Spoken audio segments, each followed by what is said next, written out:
This is grade 6, exercise 2A, strutting along, and I'm going to explain the left hand. Here's middle C, so you start on low C, you come up a broken chord, all the way down to low G. Then you have to put thumb on E flat, 2 on C, and 4 on A flat. Now the 4 is important because you're going to need the 5 in a minute. So you do 2 of these triads.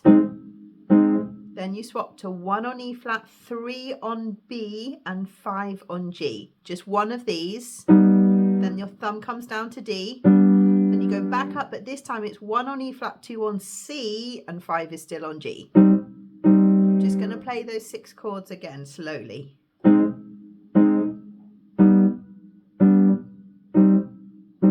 Then 5 on middle C. All the way up to super high F, middle C, swing,